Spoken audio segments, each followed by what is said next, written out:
Hello again. This is a little Minix Ford 13 kilowatt van that I bought for what I call my train set, not my model railway, my train set back in the 1970s. It's a double low gauge model. Back then, vehicles, cars, buses, trucks, vans at double low gauge were pretty hard to come by. I remember seeing this in Wonderland models in Edinburgh in a glass case, and just thinking, "Oh, I want that for my train set." Not quite sure why, but for some reason, I really wanted this little van for my train set. So it's been sitting in a box in my attic for since the 70s, and I want to give it a bit of a makeover for my current layout. It's just a very sort of cheap looking plastic model. It comes apart very easily. The wheels, there's no tyres painted on. I'll paint some tyres on. The interior, I would like to maybe paint up, give some detail. I'll paint the exterior. I must have stuck something on. Don't know if you can see on the sides there.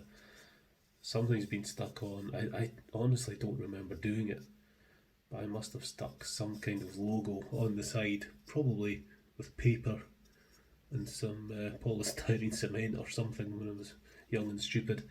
So I'll need to try and clean that up. That's probably going to need sanded down actually. The glass is held in with quite a bit of glue. That's going to be a little bit of trouble to get out, I think, possibly. So that could be a problem. But once I've got the glass out, get this sanded down, I'll give it a new coat of paint. I'm going to keep it red because it's always been red. I don't really want to change the colour, but we'll put a bit of detailing on it, and it'll look a bit more, a little bit more realistic, I think. So let's get to it. So the first thing I want to do is to try and get this glass out. This could be a bit tricky. So I'm going to try sort of the obvious thing first is just to see if I can slide the scalpel under. Oh, there we go. Oh, that sounds good. And again, maybe.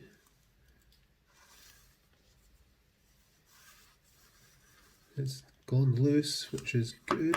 Is that going to just pop out?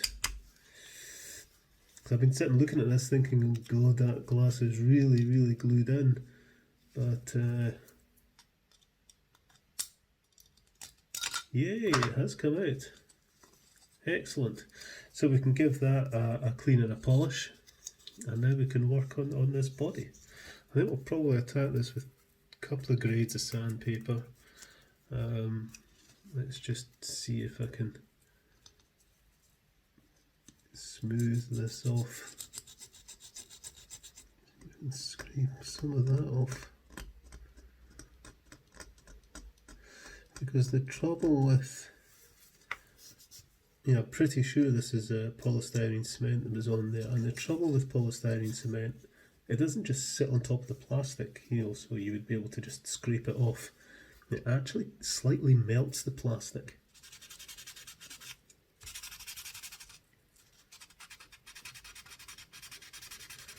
There we go. I think that'll take undercoat okay, hopefully. So some hot soapy water. We pop the body in. We'll pop the glass in, and we'll pop the interior in as well. And I'm just going to take a cotton bud.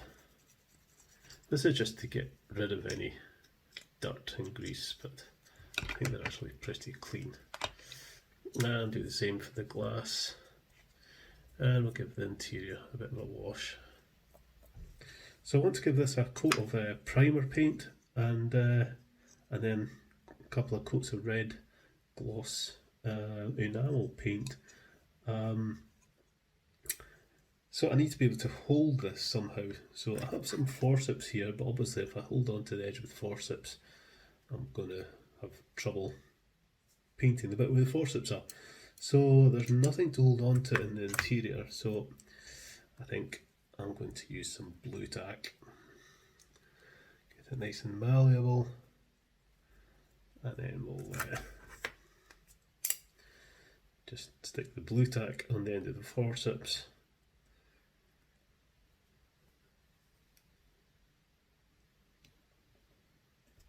And there we are. I can do the painting nice and easy. Yeah, I have a mask on to do this priming, so I don't understand what I'm saying. A few strips of this stuff will do the business.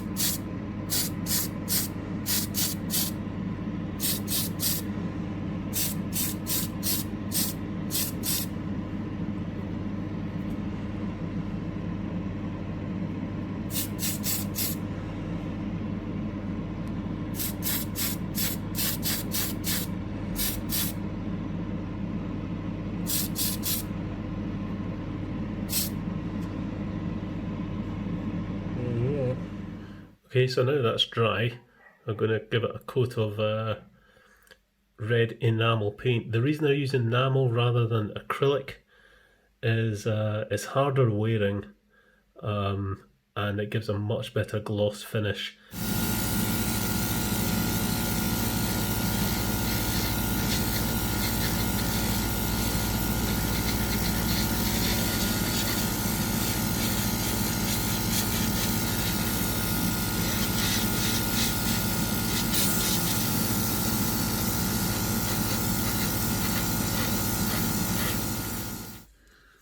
Okay, so I'm going to try and paint these tyres black.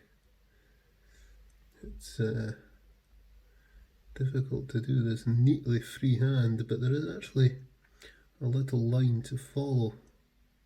Okay, now let's try and paint the tyres on this one. So this interior part, I've given it a spray with some primer, and I just want to paint the seats black, just to give this a little bit of detail.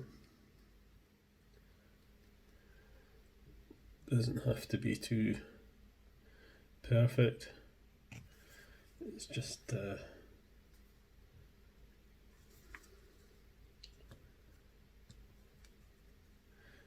so I'm not looking at yellowish plastic through the glass when it's put back together. Okay, I want to fix this using this little hole here. So I'm just going to drill a hole through the plastic interior so I can put a screw through there.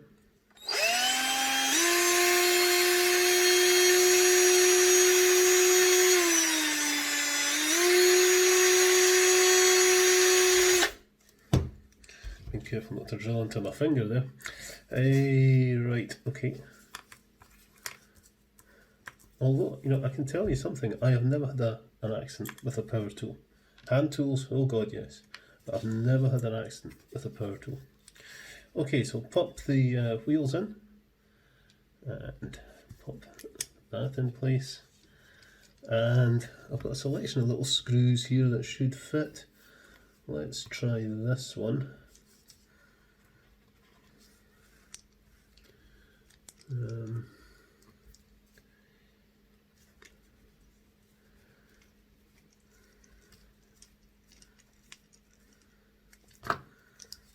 There we go, done. So the glass is going to go into the old Pledge floor polish out with my tweezers. Just give that a swish around and take it out.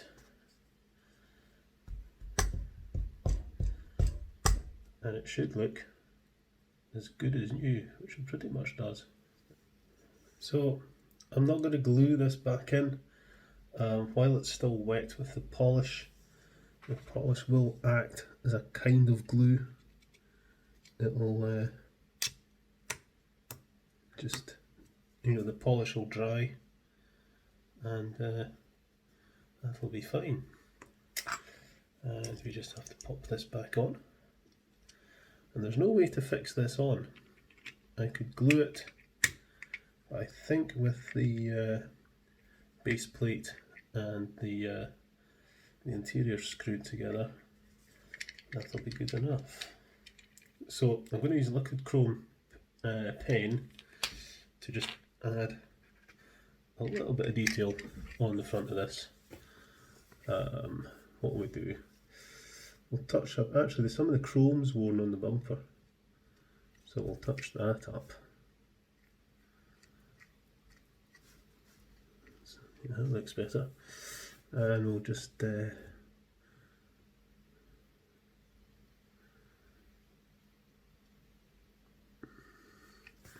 on headlights. Oh, I wish my hands were steadier.